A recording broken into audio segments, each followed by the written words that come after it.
Hello and welcome to another episode of Motherhood Unplugged. My name is Neha Gandhi Parmar. As you can tell from the title, I'll be sharing my second birthing story with you guys with my daughter Anahita. She's now 9 months old, 9.5 months old. If you haven't seen my last video, I shared my first birthing experience with my older daughter Amira. So if you're interested, check that out. I'll link it right up here and also in the description. With that, let's begin today's video. Let's go back in December 2019. Now, this was still a little before COVID hit, so things were pretty normal everywhere, and that's when I first found out I was pregnant with my second daughter. So Amira was about 11 months old at the time, and while we always wanted to have two kids, I did not expect to get pregnant so early, so fast, so easily. We were just testing out the waters, and we had put Amira in daycare to see how she adjusts, because the plan was that once she turns a year old in January, we would put her in daycare full time, and I wanted to focus on my career. I had a few business ideas that I wanted to test out. My husband was also in between his jobs, so we just wanted that time to focus on our work, and we thought she would be old enough to go to daycare at the time. I remember I started experiencing the same symptoms, that extreme nausea, that bloating, exhaustion and everything. Plus my period was 5 days late again, so I was like, is this what I think it could be? I was really scared. I remember one afternoon I was supposed to pick Amira from daycare around 3:30 in the afternoon, and I drove by this pharmacy. I picked up the pregnancy test, and I couldn't even wait to go home. So I stopped by a gas station next to the pharmacy. I went to the bathroom, I tested it, put the stick in my purse, and I left. I didn't bother checking it. Once I reached Amira's daycare, I pulled it out, and I saw two very, very distinct lines again. I was like, oh my God, I am pregnant. The symptoms were like so obvious, and I knew what to expect because I had been through it before. So I went inside, picked up Amira, and the whole way back home, which was like a 15-minute drive, this is all I was thinking. Like, I was supposed to focus on my work, my career. I was supposed to start something from scratch. My husband is between his jobs. Amira is still a baby herself. And I had this terrible mom guilt creep up on me that, how am I going to manage everything? Amira still needs us. And now suddenly I have to think about the other baby as well. And I was still breastfeeding Amira at that time. So, like, hundreds of things going on through my mind. But I was like, it's okay, we'll figure it out. I went home. I couldn't wait. I did my second test, and again I saw two very distinct lines. I came out of the bathroom, and my husband looked at me and he's like, "Are you okay?" And I said, "I just want to talk to you about something." And he's like, "Are you pregnant?" I was like, "How did you know that? Did you, like, is it written on my face? Did you see my pregnancy test?" He's like, "No, but I just had an intuition." And I was like, "Yeah, I am." And we both were like shocked, surprised, of course, happy, excited, nervous, scared, everything. But we're like, it's okay, we'll figure this out like we've done with everything else in our lives. Next month, January 2020, we went to India for my cousin's wedding. It was very hard to travel while being extremely nauseous and having a 1-year-old baby on a 20-hour flight back and forth. But we managed. We had a lot of fun. Lockdown hit the entire world in March 2020. Things were very different. I was very anxious because we had plans of our parents coming here in the summertime just before my delivery. But now all that seemed very, it was a big question mark. So I was scared of how I'd be managing Amira and my second pregnancy and everything. Luckily, in July, the rules were not as strict. The lockdowns opened up, and my mom could come here just a few weeks before my delivery. So I was very thankful for that. We had some help. We needed it. Zamira was 18 months old. She was very active, and it would be very hard to manage without her help. But it was a much easier pregnancy, I would say, than the first one.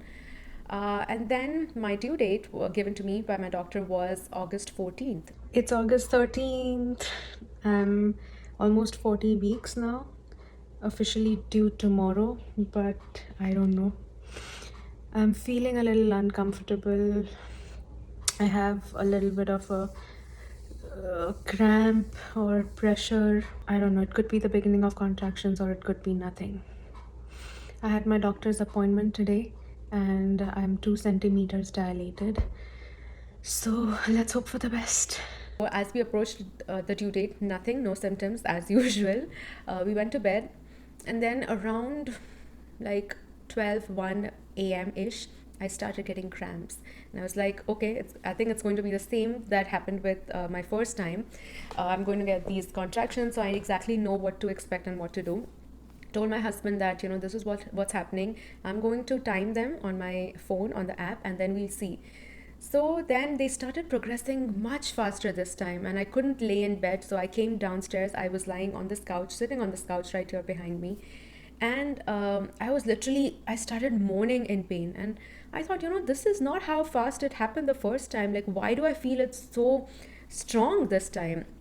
So around like 3:30 a.m., I woke my husband up and I told him that, we should go to the hospital. I remember I still went and showered and washed my hair at 3:30 a.m. while I was in like extreme pain and having like contractions every 3 to 4 minutes. And I don't even know how I did that, but I just wanted to be nice and clean and fresh while I deliver my baby. Crazy now when I look back at it. So then I got ready. My husband and I went to the hospital because it was COVID times. They only allowed one person, so my mom couldn't come. And anyway, she had to be home with Amira. So we left. Now, the hospital was about half an hour away.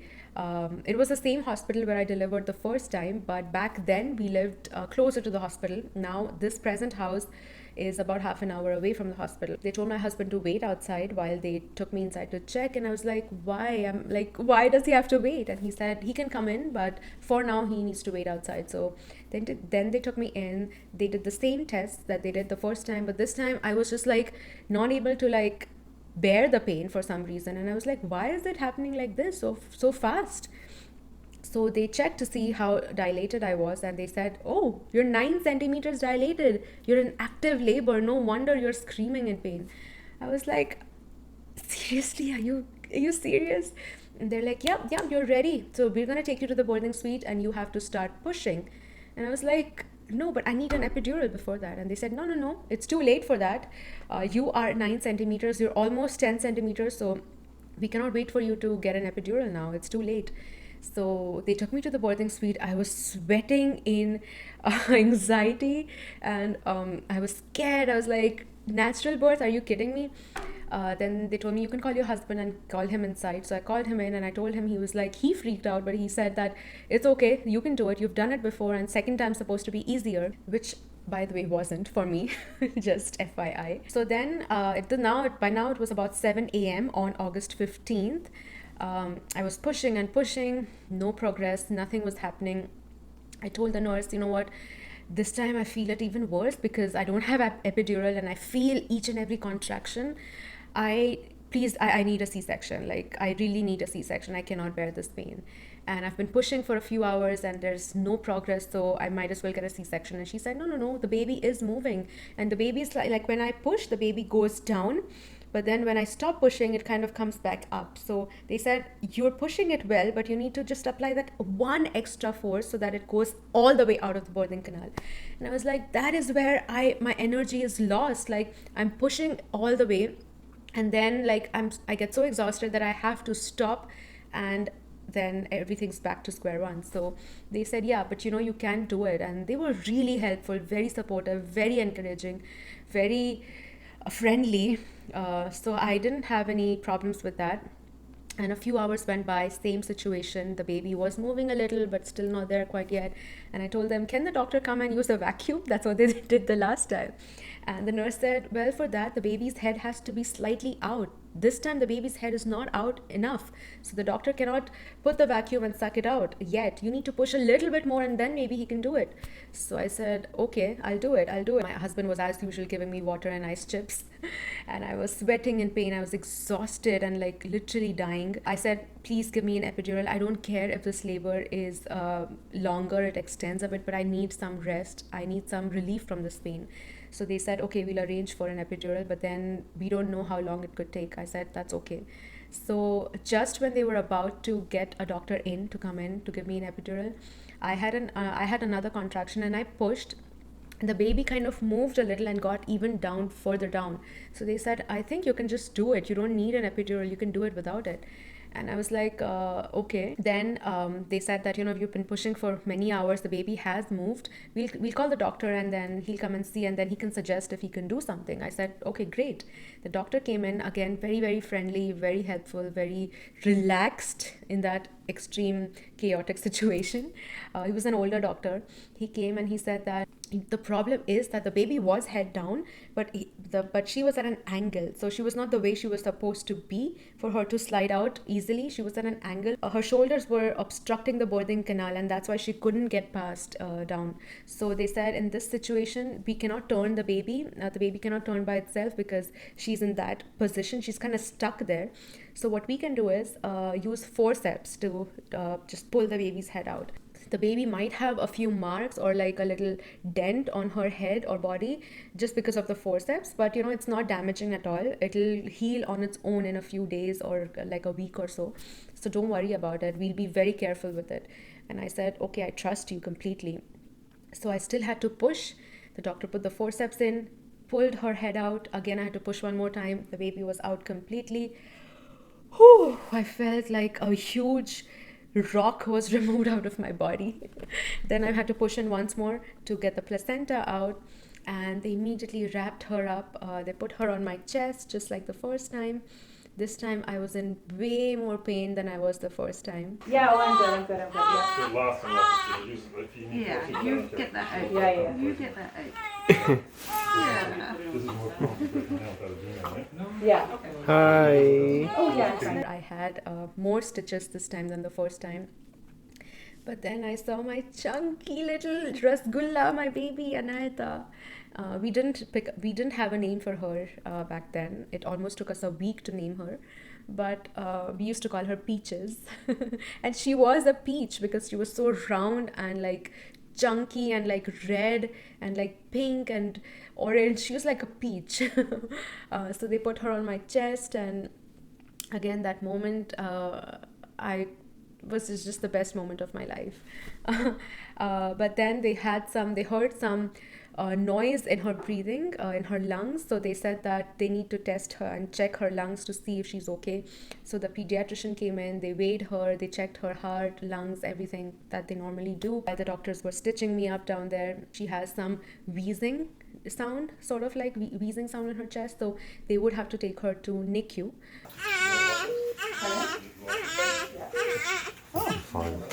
So there she is. That there. 42. Which is a neonatal intensive care unit, if I'm not wrong.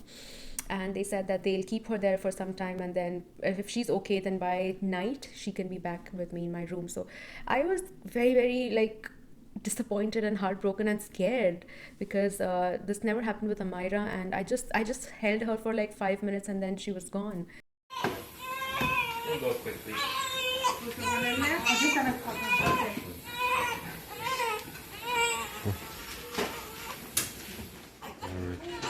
Good thing was that I got enough rest. I could sleep. They were just taking care and feeding her. She was in NICU for a day and a half. So that day we were at the hospital, I was just by myself with my husband. Next morning they told me to go see her. They told me to feed her because she was now getting hungry and really restless. So every 3 hours I would go there, feed her, and then she would sleep, and then I would come back. And I think the second day in the evening they got her to our room, and we had to stay back a couple of days because of her health issues. And even because of my health issues, I took much longer in recovering this time. But after about 4 days or so, we could go with our little baby Anna. And going home, it was another different story. The way Amira greeted us, it was just such a wonderful experience, which probably I'll share in my future videos. And I just want to say that if you've never given birth, if you're pregnant and going to give birth in a few days or months, please don't be scared. Every experience is different. Like if you've seen my first birthing video, you know that both these experiences were so different. Even the same mother can have like multiple different experiences. So you are a different person. Anyway, I hope you enjoyed this video, and I'll see you very, very soon in my next video. Also, I'll be uploading weekly vlogs, so keep up with that and see you soon. Thank you for watching. Bye.